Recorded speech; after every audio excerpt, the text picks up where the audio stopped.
Hi everyone, welcome back. Now in today's video I'm going to start working on fabricating the staircase. I've got my treads here, got the stringers in place, but there is a little bit of adjustment that I need to do before I can even get started. So let me take you inside and show you exactly what I mean. Now originally with these sections here, which are called stringers, I was just going to put on a simple piece of timber underneath each tread, get the stairs in. It wasn't going to be made out of pine, this was going to be a temporary staircase. And as time and the job progressed, I thought, well, okay, why don't we use the pine and just paint them? But doing that, I fixed this one with some nails into the side. Now I only ever use nails when I'm normally 100% sure it's staying where it is. But this isn't, because I'm going to rebate each tread into the stringer. This needs to come off. So I've got two big nails I've got to cut through with an X-saw, which is going to be a little bit difficult, but then that way we'll end up with a much better staircase. Okay, let's get to work on this. So to start with, I'll try and drive a wedge in between the post and the stringer, just so I can get enough of a gap to get the X-saw in there. Now I haven't got a reciprocating saw, might give up the ghost, but we'll get there with it. And maybe if I get a bit of leverage down the bottom, and don't want to do any damage to it, see. Now this normally I would tap that way to release it a little bit at the top, but the problem I've got just here, the rock or the step tapers up, so I'm really unable to bang it that way too much. Already got a slight gap, it's just the position of the nails. Now what I might be able to do is take the blade off, rotate the blade right way around at a different angle, so I'm cut like that. Might be able to thread all this through, reattach this. Let's just try that.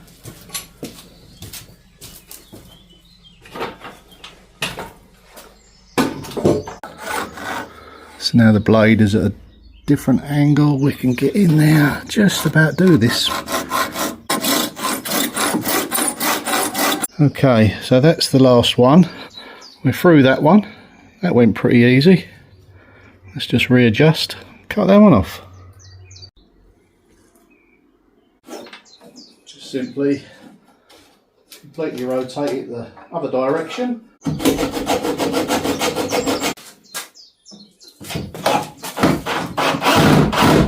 yeah.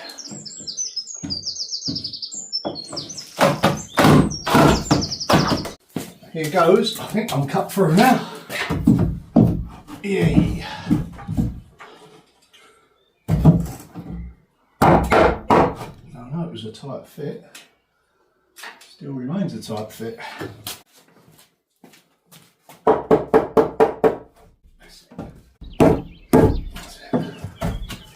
Brilliant. We're out. Oh, now that I've worked out my spacings on one riser, I'm simply going to transfer the mark over to the one next to it.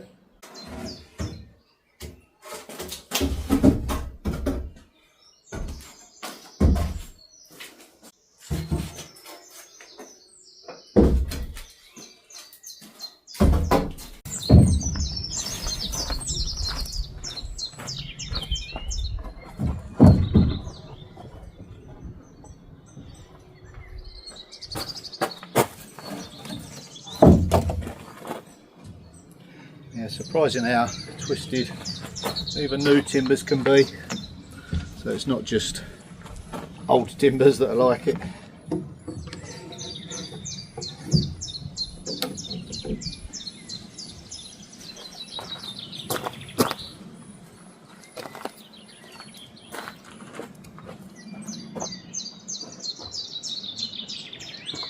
I'm hoping once I get some fixings through into the treads, it'll square it up a little bit.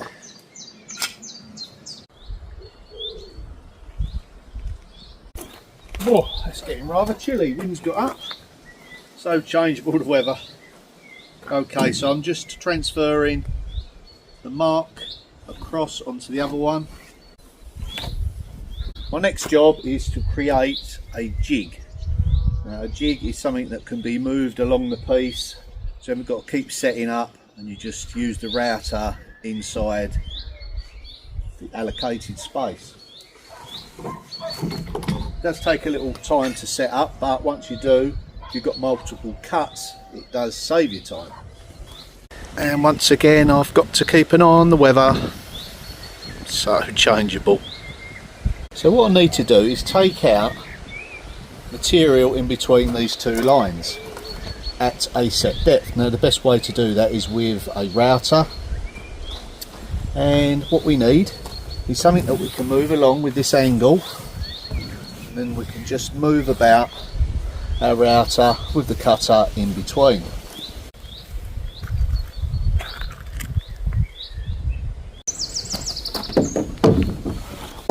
So with some offcuts of timber, we're going to create a jig. Just trying to work out the best way to do it. Often simplicity is the key. Yep, I think I've sussed it.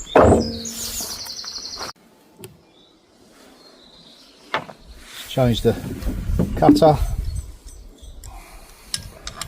with the use of a sliding bevel. We'll pick up the angle.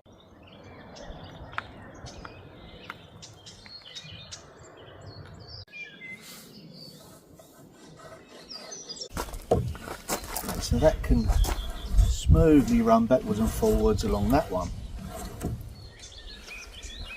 Now, because the cutter isn't as wide as this channel here, we have to create the framework for this to move over to the next line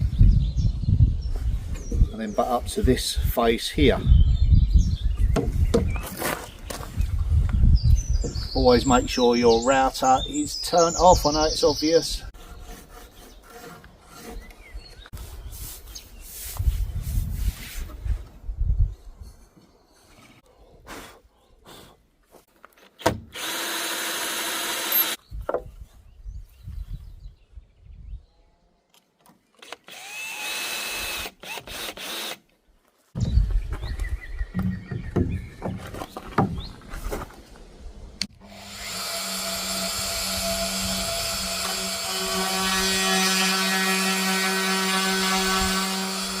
Now before I wanted to go full steam ahead, I just wanted to test, run across that line just nicely, and the same that side. So yeah, we've got the jig set up just nicely now. I'm going to do it in a few passes. You know, we're probably going to go in half an inch, but we don't want to do it in one pass. You're better off doing it in several.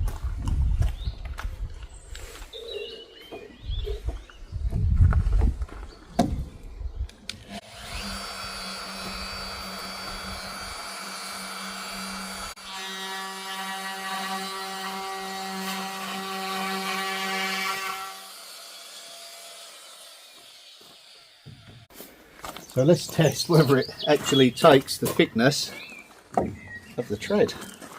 There, that's great. I don't want it too tight because some of this timber has got a slight shake to it. It's going to be fixed. That's great.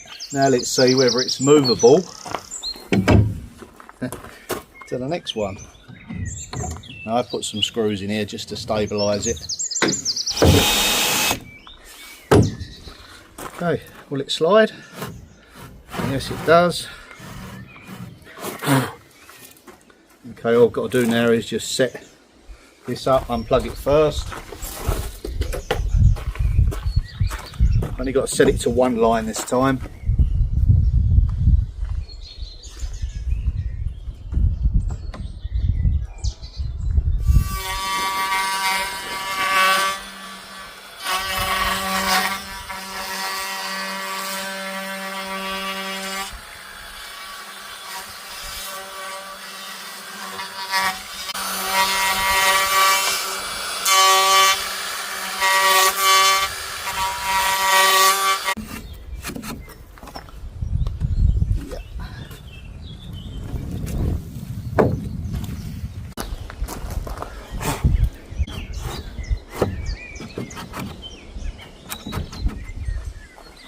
Good to go.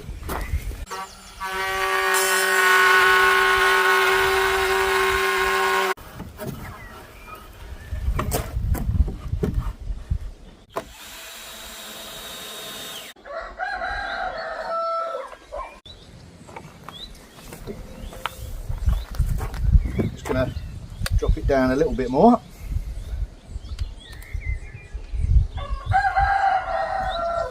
Lock it off.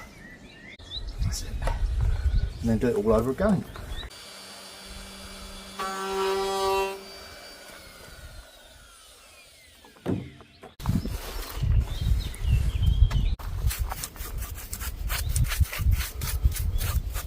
And already we can see how nice and deep that rebate is. That should do the trick.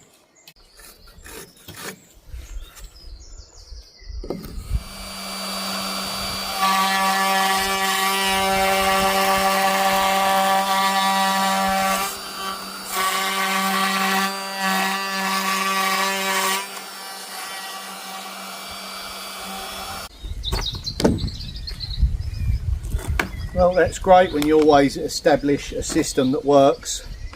Now I've got quite a lot to carry on with, so I think I'm going to call it a day on this video. Thanks for watching. I'll see you tomorrow when we start getting the treads in and finally walk up that staircase.